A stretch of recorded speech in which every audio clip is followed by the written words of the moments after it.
Bienvenue sur Top Invest, la chaîne des top d'investissement. Ici, on parle essentiellement d'entreprises de qualité. Avons-nous une opportunité d'investissement sur Interparfums? C'est la question à laquelle on va essayer de répondre en se basant sur les états financiers de la compagnie. Je rappelle que ceci représente uniquement mon point de vue et non un conseil d'investissement. Et comme d'habitude, je me réserve le droit de me tromper. Alors, on a déjà eu analysé cette compagnie plusieurs fois ici. Et vous savez à peu près que quantitativement, ça ne nous intéresse pas. Qualitativement, il y a quelque chose d'intéressant, mais quantitativement, ça ne nous intéresse pas. Est-ce que ça a changé aujourd'hui? Alors, première chose que je regarde, stabilité ou croissance des revenus. On a une croissance des revenus. Vous connaissez les questions à poser derrière. Ça provient d'où? Organique ou inorganique? D'accord? C'est bien d'avoir de la croissance des revenus ici.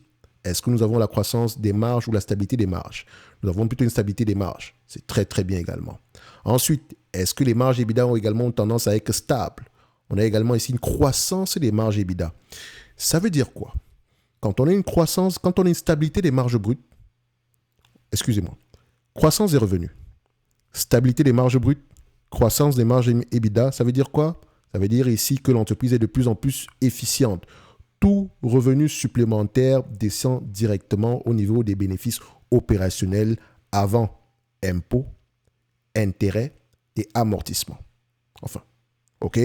Donc, ce n'est pas encore la véritable rentabilité du business. Parce qu'ici, on doit encore enlever les intérêts, les taxes, d'accord? Ainsi que les intérêts sur la dette, les taxes, ainsi que la dépréciation, amortissement qui fait souvent référence ici à la dépense en capital de maintenance. OK? Donc, j'aime déjà ce que je vois ici. J'aime ça. Ensuite, on va regarder les net income. Et on les compare avec les free cash flow. Malheureusement, les compagnies européennes, les free cash flow peuvent être sujets à, à des ajustements, notamment par rapport au loyer. Et je le répète toujours ici. OK? À un moment donné, je vais arrêter de le dire, mais rappelez-vous ici que si on regarde une compagnie européenne, posez-vous toujours la question de savoir, en termes de free cash flow, est-ce que les loyers sont inclus ou pas? Si les loyers sont inclus dans les free cash flow, d'accord? Donc, ça veut dire que si on n'a pas pris en considération la charge liée au loyer dans les free cash flow, très bien. Mais si on a pris en considération, excusez-moi, je répète. Si on n'a pas pris en considération la charge liée au loyer, donc on n'a pas encore soustrait les loyers dans les free cash flow, ce n'est pas bon. Si on a soustrait les loyers dans les free cash flow sur la partie opérationnelle du bilan, au niveau du compte de résultat, c'est parfait. Donc, toujours aller vérifier. Net income, et j'en ai parlé ici dernièrement sur la vidéo, le live que j'ai fait vendredi, qu'on appelle Allo Compta. Je vous encourage à aller écouter généralement ces directs-là où je réponds à des questions d'ordre comptable. OK? Donc, je pense que, je vous laisse aller voir ça ici sur la partie directe de la chaîne.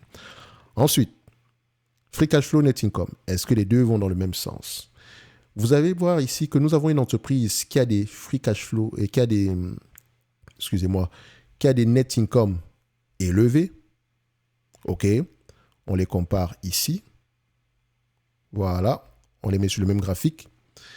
Et des free cash flow qui vont également dans le même sens. On aime ça.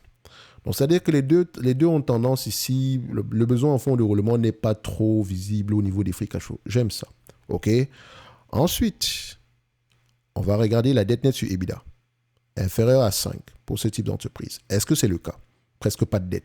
Vérifiez la dette du point de vue volume, toujours la dette à aller reconstruire, si ça prend en considération les loyers ou pas. Posez-vous également la question, comment est-ce qu'on distribue ce type de produit ici? C'est bien de savoir qu'Interparfums vend type de parfum, etc. Les volumes également sont importants. Le prix également est important. Donc, quand on a une croissance des revenus, toujours aller vérifier ça provient d'où exactement.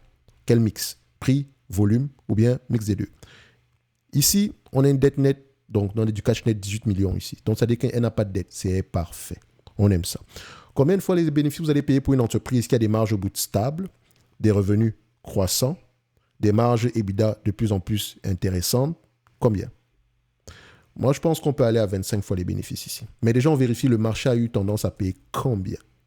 OK? Ici, sur les 12 derniers mois, ajustons même par rapport à la croissance des 12 prochains, prenant en considération aussi l'estimation des analystes, combien de fois les bénéfices le marché paye? Il a tendance à payer 22 fois les bénéfices en moyenne. Sur les 10 dernières années, c'est 34 fois les bénéfices. OK? Actuellement, nous sommes à peu près à 28 fois les bénéfices. Je ne vais pas au-delà de 25. OK? Et à 25 fois, c'est parce qu'on a de la croissance, parce qu'en période de maturité, c'est un business qui sera entre 17 et 20. OK? Donc, j'aurai à 25 fois les bénéfices. Maintenant, Est-ce que les analystes ont tendance à faire de bonnes prévisions sur ce type d'entreprise? ITP. On va vérifier quel est leur taux de... quelle est l'analyse scorecard ici. On vérifie. Sur une période de 2 ans, les analystes ont tendance à avoir raison. Donc, ils se sont trompés une seule fois, c'était pendant la pandémie, avec une marge d'erreur de 20%. Ils ont même tendance à être avec généralement moins 10 ans par rapport à ce que l'entreprise produit normalement. Donc, on aime ça. Ce qui veut dire également que, dernièrement, est-ce que les attentes des analystes sont de plus en plus optimistes, stables ou pessimistes? On a des attentes, certes, optimistes, mais stables. Donc, c'est-à-dire que par rapport aux 6 derniers mois, ça n'a pas trop diminué, c'est plutôt stable, c'est plutôt équivalent à ce qu'on a précédemment, même si vous voyez une certaine variation. Généralement, prenez une variation de plus de 10% par là. OK? Ensuite, si on paye cette compagnie à 25 fois les bénéfices, qui n'a pas de dette, qui est prévisible, par rapport aux bénéfices nets attendus sur les années à venir, combien de fois les bénéfices vous payez en date d'aujourd'hui? On me dit ceci. Déjà, on vérifie, on l'avait oublié, le nombre d'actions, est-ce qu'il augmente ou diminue? Il a tendance à augmenter timidement. Mais ça va, c'est correct. OK? On paye 25 fois les bénéfices. J'aime souvent retourner l'équation parce que pour moi, c'est plus important que toute autre chose. Comme je dis souvent, l'évaluation n'est pas très compliquée. Mais c'est le raisonnement derrière l'évaluation qui peut être un tout petit peu compliqué et le maintien des marges. Vous n'avez pas le choix que de connaître le business. On s'attend à 2 € l'action d'ici 2025. Par rapport au prix actuel, on me demande de payer 51,30 €, un business qui pourrait me rapporter 2 € d'ici 2025. Soit 3,89%. Donc, l'entreprise est correctement évaluée par rapport aux attentes. Et ça, c'est très, très bien. Également, elle paie un dividende qui a l'air d'être croissant. Actuellement, si elle vous reverse la totalité des bénéfices nets en dividende, vous aurez 3,40%, alors que c'est 2,24%. Et par rapport à 2025, ici, voilà, on pourrait s'attendre ici à un maximum de 3,89%. Donc, le dividende ici, il y a de grandes chances qu'il continue à croître, surtout quand il n'a pas de dette. OK?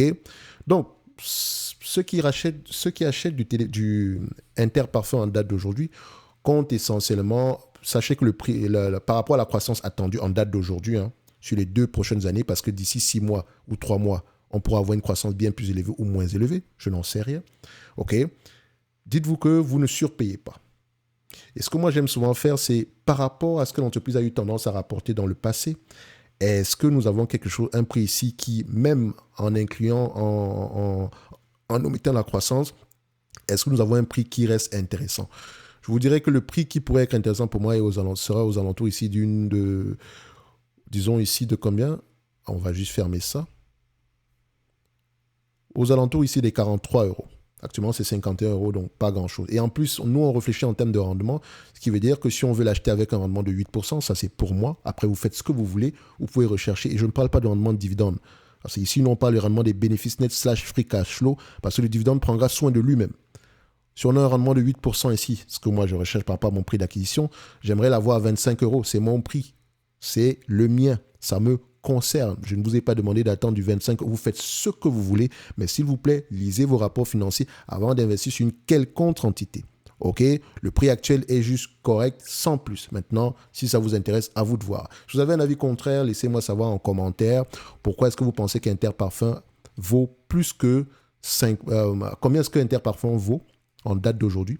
Si vous avez un avis totalement différent de ce que moi j'ai présentement. Je vous ai dit, perso, je ne paye pas plus de 50 €. Donc, je dirais qu'elle est correctement évaluée. Et ça inclut une certaine croissance. Et vous pensez, qu'est-ce que vous pensez?